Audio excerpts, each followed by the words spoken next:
Mbola mankasitraka hatrany fanarahana ny fahitalavitra TNTV amin'izao aliny talata izao manatra ny araba tomboky lahy sy tomboky vavy.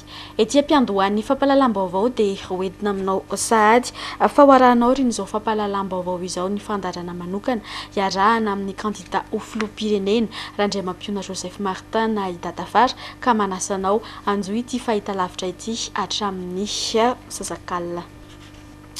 Fa nomboantsika izao fampahalalam-baovao izao ary ny resaka politika nolavy ny fitsarana tampony ny fitoriana napetraka Andriamatoa Tabera Randriamanantsoa makasika ny Morana ny daty anatanterahana ny fifidianana filoham-pirenena eto Madagasikara. Nambaran'ity rafi-pitsarana ity fa tsy manana fahefana amin'ny itsara izany raharaha izany ny rafi-pitsarana fitsarana tampony nilaza ny tady paikady hafa any Morana ny fifidianana filoham-pirenena moa ity mpanao politika sady kandida ilatsaka ofidiana ho filoham-pirenena ity. Anto Miaratiana sy Lanitra Ronaldo no hitondra ny tatitra makasika izay. Araka ny tatitra sy ny fampafantarana nataon'ny fitsarana avy momba ny lalam-pandrenana tamin'ny herinandro lasa teo. Tsy manana fahefana itsara ny fitoriana napetraka Andriamatoa Tabera Randriamanantsoa ny amin'ny any Morana ny daty anatanterahana ny fifidianana filoham-pirenena ny fitsarana an-tampony.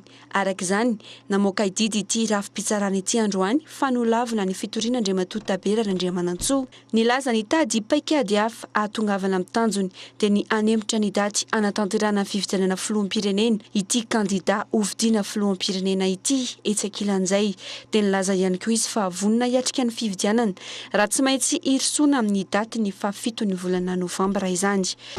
Nandava sarasara teo dia iny valiny ACC hoe tsy azo raisina. Dia tetiny eo nitondra ny décret annulation io dia lazaina ndray fa hoe tsy azo raisina koa fa hoe izy hitanareo teo fa hoe incompétent izy dia ny mahagaga raha incompétent ve dia intelo nakisaka ny fisarana matoa izy ny sara de compétent sy tokony saraina koa raha izy ohatra incompétent izy. Raha arosiny comité international misy zay ty dia candidat fa i stratégie ho ataoko fa tonga amin'ny 7 fa dia lazaka mivoaka malagasy sy miempo Tabera Randriamanantsoa fa candidat fagnanovana an'izao zavatra zao dia sy tiako gasy compétile sy tiako ty Madagasikara ty ho amida bogadina ny vazaha sotrany via de candidat misy magnety zao moko hoe manao an'izy sy to candidat matoerana 50 millions d'ariary voninanao candidat ary voniny hiatrika amin'izay faninana. Nilaza ny tsy tondra ity raha ity amin'ny fitsarana hafa intsony moa i Tabera Randriamanantsoa. Ao anatin'izay vaovao politika izay hatrany dia Andriamatoa Randriambolona Mananjary no isolo-toerana ny filohan'ny antemerandolona teo aloha Andriamatoa Rivo Rakotovao izay lasa filoham-pirenena noho ny fametra-pialanana nataon'ny filoha Erajonary Mampianina no isy kandida hovidiana filoham-pirenena amin'ny fafito ny volana Novambra izao. Arak'izany dia ny maraina teo no nanaovana ny fampahafantarana ny mahafilohan'ny antemerandolona mpisolo-toerana an'Andriamatoa Randriambolona Mananjary. Teny antoerana Anto Miaratiana sy Lanitra Ronaldo. Amin'ny mahafiloham-pirenena mpisolo-toerana an'Andriamatoa Rivo Rakotovao mandra-pipetraky ny filoham-pirenena lanim-bahoaka amin'ny fifidianana natao itomitsika amin'ity taona ity dia tsy maintsy manendry olona isolo ny toerany tenany ka Andriamatoa Randriambolona Mananjary no notendrena indray izany toerany filohan'ny antemerandolona izany. Nisy ny fandraisam-pitenena nataon'ny rotontana nandritra ity lanonana natao tetỳ amin'ny lampan'ny antemerandolona tetsy Anosy ity ny maraina teo.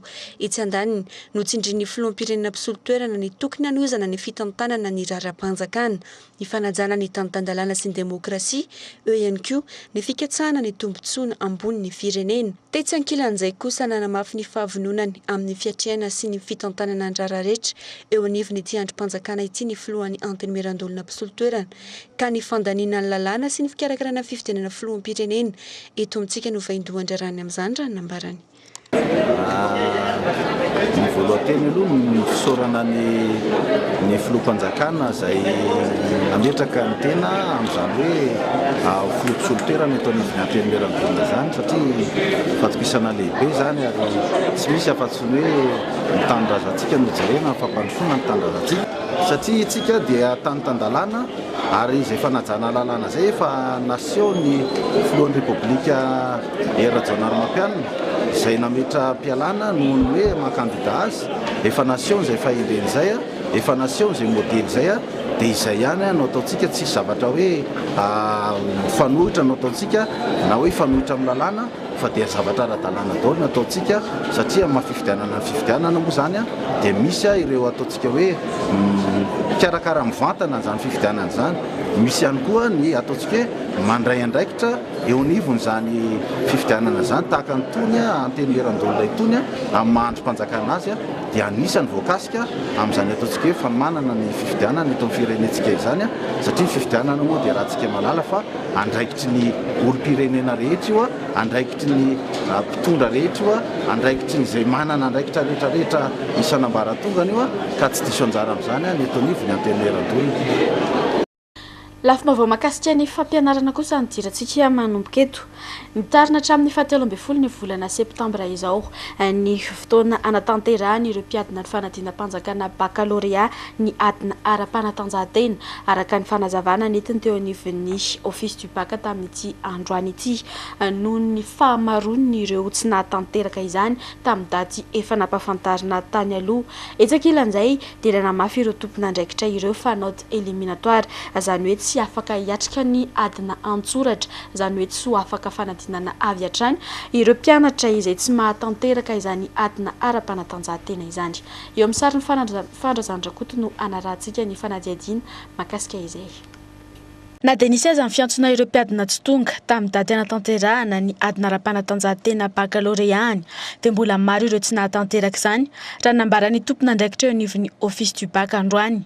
Note éliminatoire nefa ny tsy fahatanterahany mpiadina iray ny gym bac izany hoe tsy afaka avy hatrany ireny mpianatra ireny. Isan'ny taratasy takiana ahafahan'ny mpiadina iray manao ny adina antsoratra raha teo ny convocation gym bac ahafahany miatrika izany. Nambarany tompon'andraikitra ary androany fanonitarina amin'ny 17 ny volana septambra izao ny fotoana ahafahan'izay mpiadina mbola tsy nanao ny gym bac manao izany. Mbola tsy nanao EPS mba hanatona aingana araka sy azo atao androany na rapitso fa hatramin'ny 13 ny farany anaovana ny EPS eto Antananarivo ary fantatsika fa misy note éliminatoire ka raha tsy tonga ianao ny adina EPS fa sanatrianao masy zéro dia efa éliminé zay dia io zany dia mba fandrampo ny arahana miasa miaraka amin'ireo jury ny EPS ireo dia mba hitariny zareo hatramin'ny 13 septembre ny EPS. Ao anatin'izay fanadinam-panjakana baccalauréat izay hatrandry dia niakatra ho 12 sy 707 alina nisan'ireo mpiadina ny fanadinam-panjakana baccalauréat amin'ity taom-pianarana 17 ity raha 770 sy 507 alina zany tamin'ny herintaona. 12 taona moa ny zandriny indrindra amin'ireo mpiadina ny fanadinam-panjakana baccalauréat izay série A2 ary 570 taona kosa no zokony indrindra série D. Ho arantsika ny fanadihadiana mahakasika izay mbola eo amin'ny sary ny fandrazana rakoto hatrany. Ny zoma 14 ny volana septambra izao no anomboka ny fanadinam-panjakana baccalauréat eto Madagasikara izay ho santariny ireo manao ny théorie EPS. Ny alatsinainy 17 hatramin'ny alakamisy 20 ny volana septambra izao kosa ny adina antsoratra ho an'ny bac général sy ny première session ho an'ny bac technique ary ny 14 hatramin'ny 17 ny volana septambra kosa ny deuxième session. Vinavinaina ivalany amin'ny tapatapaky ny volana oktobra any ity fanadinana ofisialy voalohany idirana any amin'ny anjerimanontolo ity raha ny fanazavany ny filohan'ny université n'Antananarivo. Ny irintsika rehetra dia ny andehanan'ny fanadina, izoran'ny fanadinana ara-dalàna tsy misy tomika, mandritra n'ireo épreuve samihafa ireo, efa nivory nanomana ny ireo mpandray andraikitra samihafa ety amin'ny université daholo zahay, nanomboka amin'izareo président de jury reto ary namarana omaly amin'ireo superviseur izay mandeha sur terrain zany hoe efa vita daholo zany hatrany amin'ny chef de centre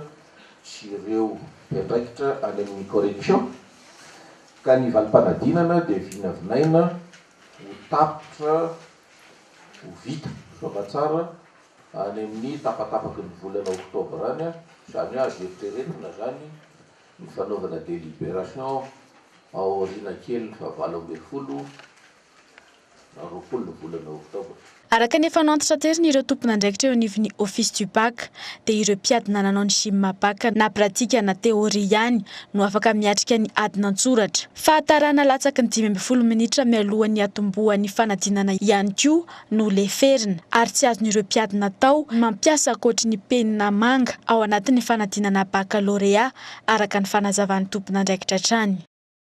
Vaovao mahakasika ny fitaterana ho an'ireo ny fikambanan'ny mpitondra taxi eto Antananarivo renivohitra kosa indray dia ny 17 ny volana septambra izao no natanteraka ny fivorimbe hanatsarana ny tontolo ny fitondrana taxi eto Antananarivo ireo mpikambana ao anatin'izany fikambanana izany.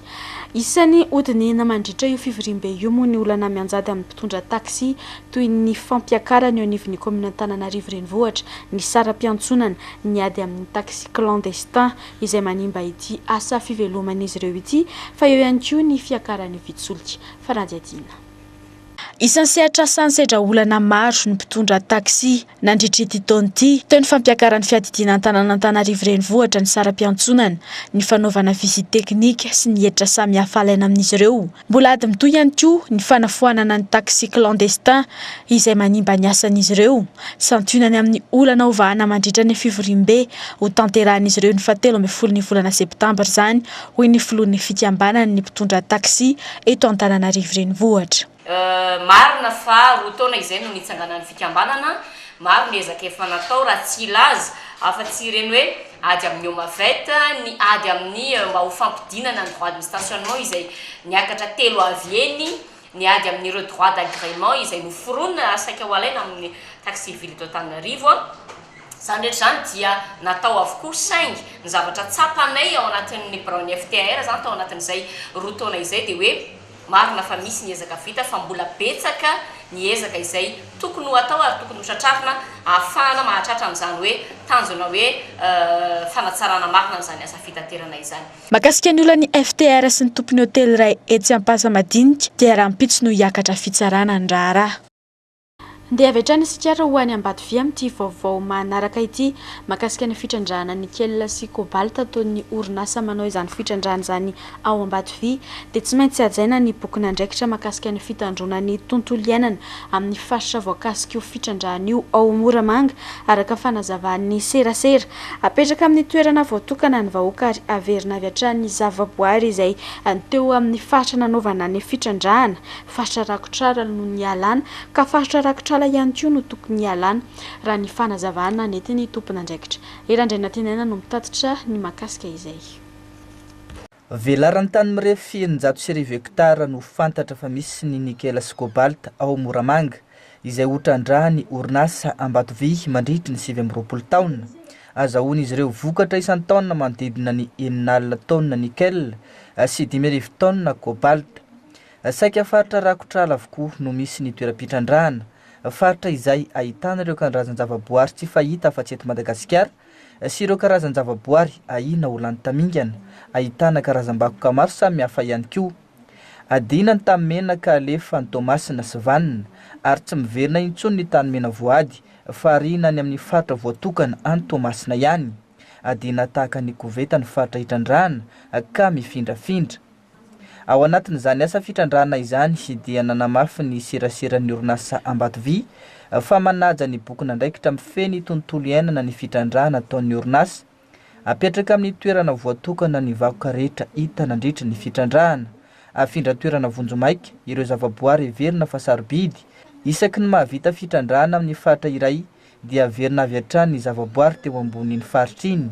Nambarany tompon'andraikitra teo anivon'ny orinasa fa tsy maintsy averina toy ny toetry ny tontolo tany am-piandohana ny faritra ny hitrandrahana aorian'ny fahavitan'ny asa. Fa iverina eto Antananarivo renivohitra isika amin'ity vaovao manaraka ity.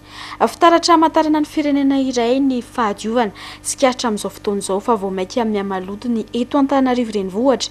Maro anefa ny voka-dratsy ateraka izany efa manao ny ezaka amin'ny fanadiovana moa ny eo anivon'ny fokontany isan'isany raha ny fanazavana sy ny ankom-baovao nataon'ny mpanao gazetinay Erandrana tenena trany.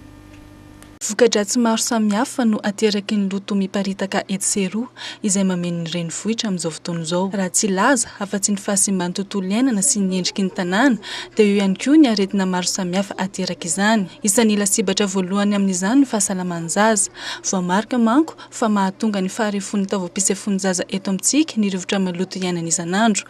Miteraka voka-dratsy eo amin'ny lafiny ekonomika ihany koa anefa izany satria dia mampiena ny tahan'ny mpizahatany ary koa miteraka lazaratsy ho an'ny firenena. Tokony samy mandray ny andraikiny araka izany ny tsirairay amin'ny fitandrovana ny fahadiovana. Tsikaritra kosa nefa amin'izao fotoana izao fahitana ezaka ny eny anivon'ny fokontany maro samihafa amin'ny fanentanana ireo mponina amin'ny fanadiovana fahobe sy ny sisa. Tsy tokony hiandry izany ihany nefa fa ho hahay adio ny tsirairay. Tsara raha miara-mientana manoloana ny fikajiana ny fahadiovan'ny lalana sy ny tanàna ny rehetra. Vaovao mahakasika ny fambolena kosa indray, ny bibikely sy ny aretina no isan'ny mahalavo ny fambolena ho an'ny firenena maro aty Afrika. Isan'ny mitondra takaitra amin'izany ny tantsaha malagasy. Ratsy ny kalitaon'ny vokatra, azara raha mahavelo tena ny ankohonana vokatra izany. Fanadihadiana nataon'ny Erandrenatenena.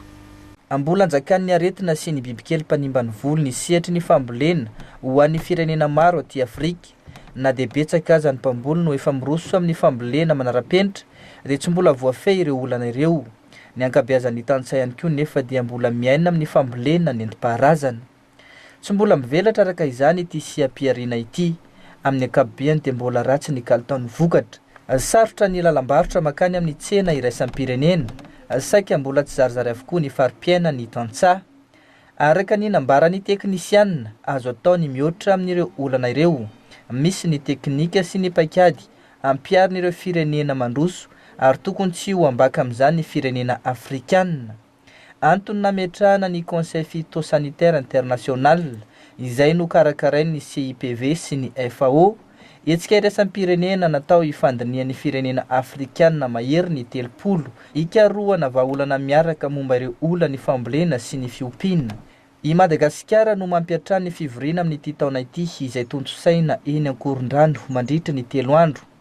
Nambarany teo anivo ny ministeran'ny fambolena sy ny fiompiana tamin'izany fa andalana ny fahamahana ny olana ny fambolena satria dia teknisiana avy amin'ny firenena maro no mifanakalo hevitra isan-taona. Isan'odiniana manokana mandritra izao fivoriana izao ny olana Madagasikara. Amin'ny alalan'ny atelier ohatro zany no andinihana ireny norme internationale des mesures phytosanitaires ireny. Dia zava-dehibe zay satria mba afaka maneho ny hevitrintsika maromaro kokoa tsika zany ao anatin'izay fandinihana ny norme zay. Ary ny farany zava-dehibe ho an'ny fiarovana volo indrindra ho eto Madagasikara satria isan'ny zavatra goavana lehibe ho an'ny fahavitatena ara-tsakafo, ho an'ny fahazahoana vokatra lehibe kokoa ny fiarovana volo satria anisan'ny zavatra mahatonga ny fahavoazana eny amin'ny fambolena tena goavana indrindra dia ny bibikely sy ny aretina mpanimba ny volo.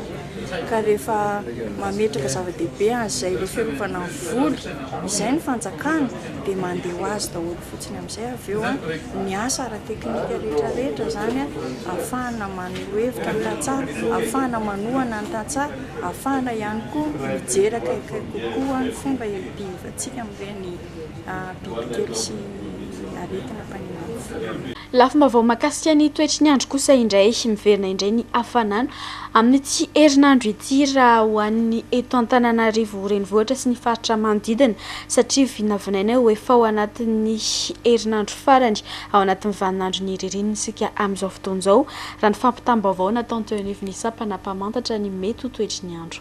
Fanadihadiana. Vinavinain'ny eo anivon'ny sampandraram-pamantatra ny toetry ny andro hisava amin'ity farany herinandro ity, izany hoe ny faha 14 na 15 ny volana septambra izao ny vaninandro ririnina amin'ity taona ity. Mbola mety hitatra kely anefa izany raha ny nambaran'izy ireo hatrany. Nahitana fiakaran-kely araka izany ny maripana na dia mbola hangatsika foana aza ny tapany maraina sy harivan'ny andro. Efa miomakomana hiditra ao anatin'ny vaninandro ny lohataona araka izany isika eto Madagasikara na ilay atao hoe intersaison. Vinavinaina ho eo amin'ny 13 degré Celsius eo ny maripana ambony indrindra ho amin'ity herinandro ity eto amin'ny faritra Analamanga. Iny ihany koa no manakatona izao fampahalalam-baovao izao mankasitraka anao nanaraka izany hatramin'ny farany. Mandra-pitafa ho amin'ny zoma sy asabotsy indray ny fotoanako aminao manaraka. Raha mpitsy kosa ny fotoana eto amin'ny fampahalalam-baovao ny TNTV amin'ny ora mahazatra. Mametraka ny mandra-pitafa tompoko.